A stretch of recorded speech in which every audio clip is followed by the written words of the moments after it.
He's videoing me now. Yeah, for my safety. If you feel endangered, I would refer you to call the police. So what do you provide as a safety line? She says she feels unsafe. I'm sitting here, obviously, have my seatbelt on. Nothing's going on. She's sitting back there. She refuses to get out of my vehicle. So I'm recording for my safety. Is there any store or is there anything in the area that you're in that you can go in and wait for your next Uber driver? As you can see, there's the businesses right in front of us. You see the businesses.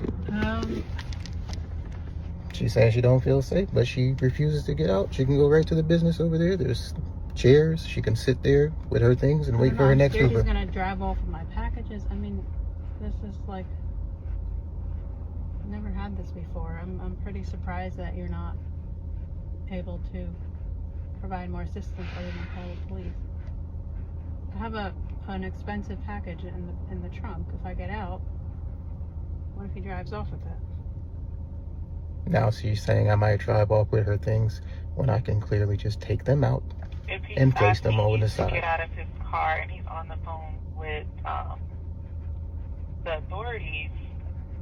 You could get your package and wait for your next Uber. But how do I get the package? I need him to open the trunk. Open the trunk. Okay. You can ask him to open the trunk. Well, I'll do that right now. Whatever gets you out of here, I don't care. I'll open it. You get your package. Whatever you need to do.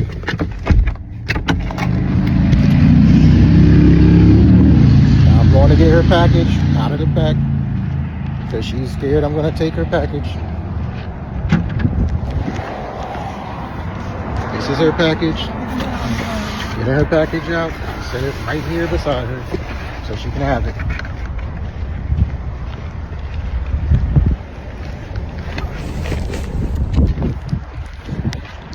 Her package is out. Package is right there. I'm right here. I'm getting back into my vehicle.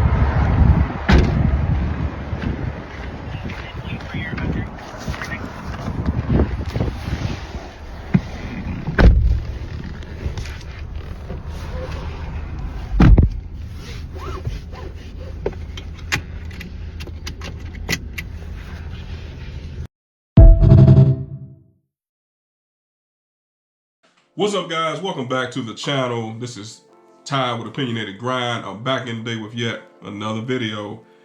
Man, look, this is one of the exact reasons why I don't mess with Uber, Lyft, any of those type of ride sharing services, man. This is one of the reasons why. Because you have idiots like this lady in the back of this guy that can't seem to think for herself. She got to literally call Uber and try to figure out, oh, what do I do? I feel threatened inside this guy's car. I've got an expensive package in his trunk and I don't know what to do. I can't think rationally. I can't think logically for myself to figure out what the best move for me to do or what the next move should be in this situation. I mean, you have idiots out here like this, guys. And to me, she seems very entitled. She's very entitled, man, you know. And like I said, man, this is the reason why I don't fool with this stuff, man. You know, I got a partner of mine that, you know, does Uber on the side. And he does it to, you know, obviously supplement his income for extra money. And, you know, he's had his share of, you know, issues and problems with, you know, different people, man. And I'm just gonna be honest, guys, I just don't have time for the nonsense. I don't have time for it, man. I don't have time to be having to record myself and record, you know, other folks and the craziness that they want to do or the things they want to say. You know, I gotta be recording for my safety and you know, run the risk of, you know, getting myself in a lot of trouble.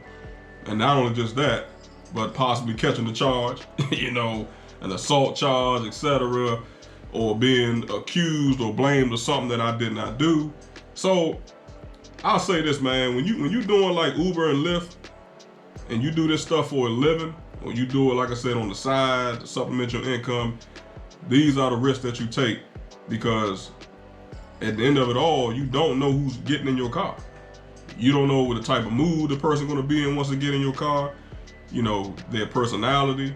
You know, you have a lot of, like I said, entitled folks out here that feel as though, you know, you're supposed to accommodate them in the situation, and it just doesn't work that way.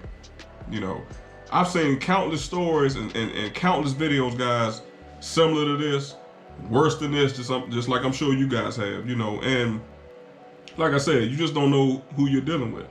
You know, people coming in your vehicle with an attitude. You know, again, they have, once again, that sense of entitlement. You know, they're asking for, you know, chargers. They're asking for snacks. You know, they want to eat and drink in your car. You know, if you have some sort of, again, problem or issue with that individual, you have a hard time sometimes getting them out of the vehicle. You have to get the police involved. You know, like I said, they make up stories on Uber drivers. They belittle Uber drivers. You know, Lyft as well. You know, you just run into a lot of issues, man. And then not only that, but you have problems with the platform. So you can imagine if this is what you do for a living, you know, you can be possibly kicked off the platform if you get, you know, too many negative remarks, you get too many 1-star reviews. You see what I'm saying? So it's just a lot of nonsense, is my point, guys, that come along, you know, with this type of job. And that's the God's honest truth. Now, I will say this, guys, we don't know the full context of what happened prior to him hitting record. So maybe they had words, you know, maybe there's some sort of argument or some sort of dispute, you know, was ensued before this happened. And who knows? The guy might have went off on her, you know, we just don't know what happened. But I'm glad it worked out for the brother. I'm glad he was hitting the record button. You know, you saw him recording every single interaction between the two. You know, he took the lady's package out the truck. I'm sorry, or his car, or whatever he's driving. He placed it beside her because obviously, like I said, she couldn't think to do that. He pulled over to a safe place, and I'm assuming he probably ended the ride there because of, you know, whatever issues and problems they was having from the beginning. Okay, but I'm glad these smartphones exist. I'm glad we have the capabilities to record things, because let's face it, guys, this is your proof, you know, and proof like this can keep you out of a lot of hot water. It can possibly keep you out of jail, you know, getting lawyers involved, etc. So shout out to all my people out there, man, that actually do this, man, for a living. You know, hey, I give you guys all the praise, man, because I know it's not easy. And like I said, guys, in the beginning, it's not for me. You know, I do gig work, but I don't do Uber and Lyft. Okay, so I don't like people in my car. I don't like interacting with people like that, because ultimately, at the end of the day, I don't trust people. I don't. Too many Uber drivers, too many Lyft drivers are being, you know, cursed out. They're being verbally assaulted. Sometimes they're physically assaulted. And as I mentioned with everything else in the beginning of the video up to now, it's just, for me, it's too many problems. Just way too many problems, man. And I don't think the risk and reward for doing that job is worth it. But I'll say this, man, at the end of the day, you know, with all that being said, if her life really felt threatened, why did she just get the hell out of the car? It's a simple question. Why don't just get out the car, go to the local business like the guy was showing in the video, grab your package out of the car, and be done? But like I said, people can't think rational, they can't think logically, you know, and people are just stone cold idiots. That's all I got to say on that. All right. So y'all let me know how y'all feel down below in the comment section, man. Also make sure that you like, share the video, and most importantly, hit that subscribe button. All right. So I'll catch y'all in the next one. All right. Peace.